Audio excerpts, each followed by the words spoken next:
Assalamualaikum warahmatullahi wabarakatuh. Perkenalkan, nama saya Alvina Leleli Sabila, NIM 19104244024, mahasiswa bimbingan dan konseling Universitas Negeri Yogyakarta, angkatan 2019, kelas B. Di sini saya akan mempresentasikan mengenai analisis Big Data. Untuk yang pertama, di sini saya akan menjelaskan mengenai pengertian dari Big Data. Big Data merupakan jumlah data yang sangat besar yang diproduksi di era digital. Big Data bukanlah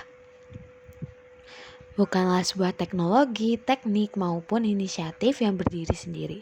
Big Data adalah sebuah tren yang mencakup area yang luas dalam dunia bisnis dan teknologi. Data dalam jumlah besar ini, baik yang terstruktur maupun tidak terstruktur, mencakup semua data web yang dihasilkan oleh email, situs web, dan situs jejaring sosial, menurut Homeless 2017. Big Data menunjuk pada teknologi dan inisiatif yang melibatkan data yang begitu beragam, cepat berubah, dan berukuran super besar sehingga terlalu sulit bagi teknologi, keahlian, maupun infrastruktur konvensional untuk menangani dan menanganinya secara efektif.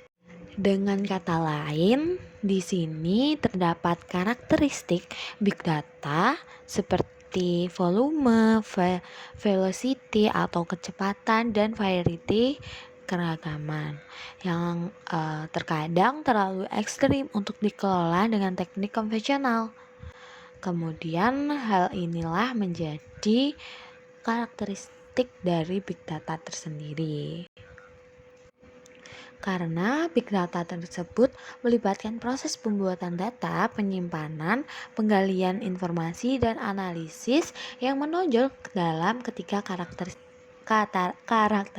ini. Yang pertama ialah volume. Sesuai dengan namanya, kita perlu memproses data yang mencakup cukup besar untuk Big Data. Biasanya pada umumnya tuh volume ini memiliki kapasitas penyimpanan sekitar 10 GB, seperti Facebook yang menyedot sekitar 500 terabyte data baru setiap harinya.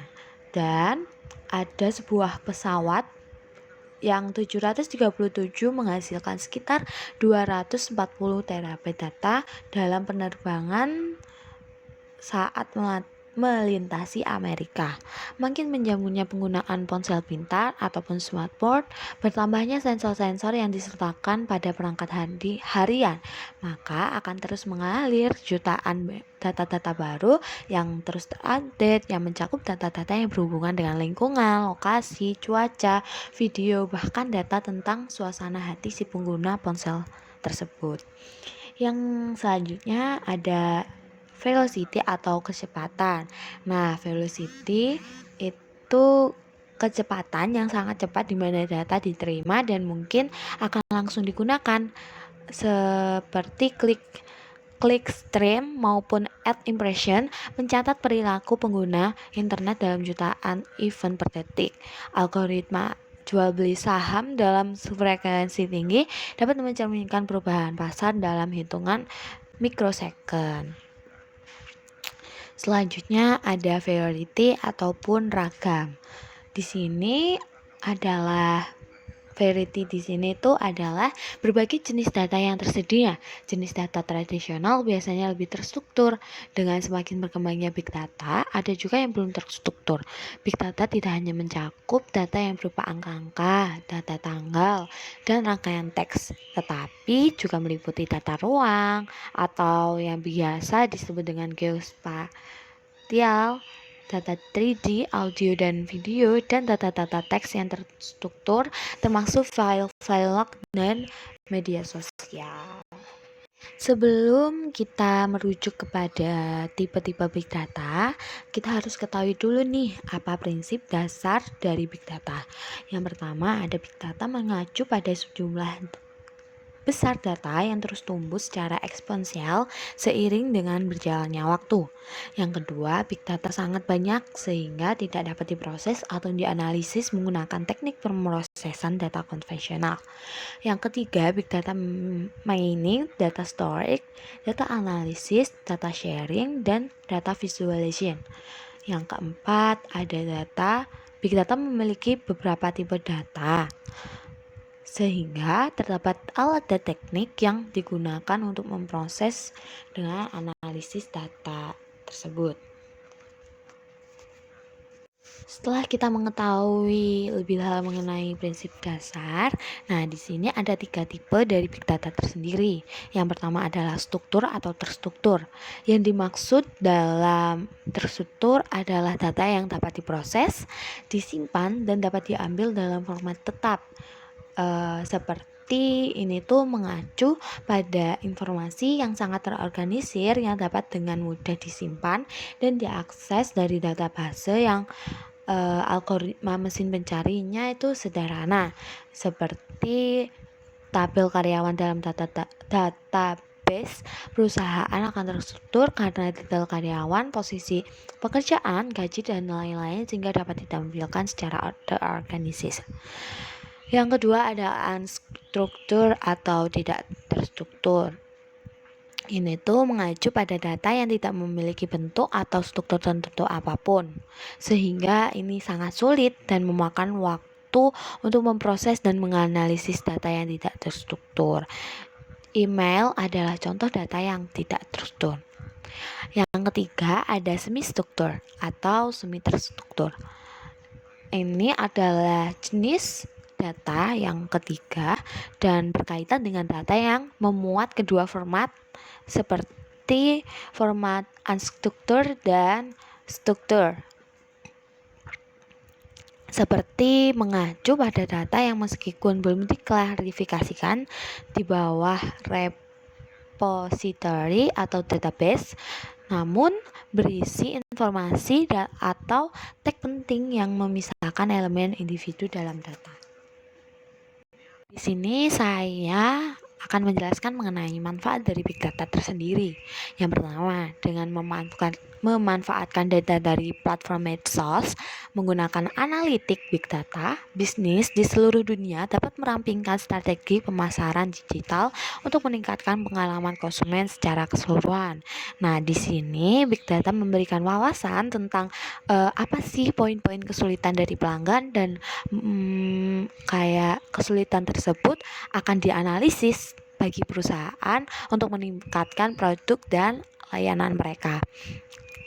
Yang kedua, ada meningkatkan akurasi big data menggabungkan data yang relevan dari berbagai sumber untuk menghasilkan wawasan yang tepat untuk ditindaklanjuti.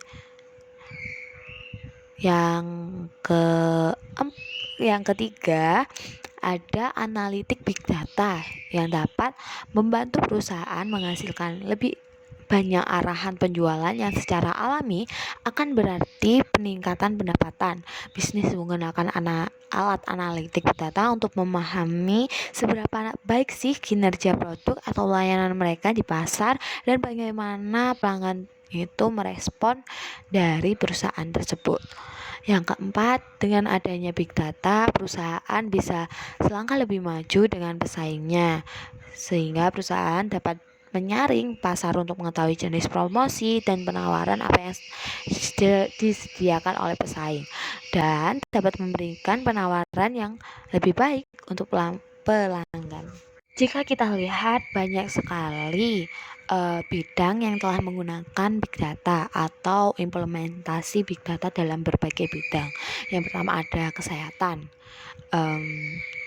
Dengan bantuan analitik, prediktif, profesional medis sekarang dapat memberikan layanan perawatan kesehatan dengan dipersonalisasi untuk setiap pasien, seperti perangkat kebugaran, telemedicine, atau pemantauan jarak jauh yang didukung oleh big data dan artificial intelligence yang dapat membantu mengubah hidup menjadi lebih baik. Yang ketiga ada ada akademisi. Nah, di sini seperti saat sekarang ini, di saat pandemi, pendidikan tidak terbatas pada ruang fisik atau ruang kelas. Bahkan ada banyak kursus pendidikan online yang saat ini dapat kita pelajari atau pembelajaran jarak jauh. Yang ketiga, ada perbankan. Di sini big data dapat digunakan sebagai deteksi dari penipuan dari sektor perbankan, dapat secara efisien mendeteksi tindakan penipuan secara real time seperti penyalahgunaan kartu kredit atau debit, pengarsipan jalur inspeksi, perubahan yang salah dalam statistik pelanggan. Yang keempat, ada manufaktur. Di sektor manufaktur, big data dapat membantu menciptakan infrastruktur yang transparan, sehingga memprediksi ketidakpastian dan ketidakmampuan yang dapat mempengaruhi bisnis secara negatif. Lalu ada teknologi informasi. Dengan menggabungkan teknologi big data dengan machine learning dan artificial intelligence, TI akan terus mendorong inovasi dan menemukan solusi bahkan untuk masalah yang paling kompleks sekalipun. Selanjutnya ada retail. Dan yang terakhir ada transportasi, seperti mengoptimalkan perencanaan rute, mengontrol lalu lintas, mengelola kemacetan jalan, dan meningkatkan layanan transportasi di sekitar kita.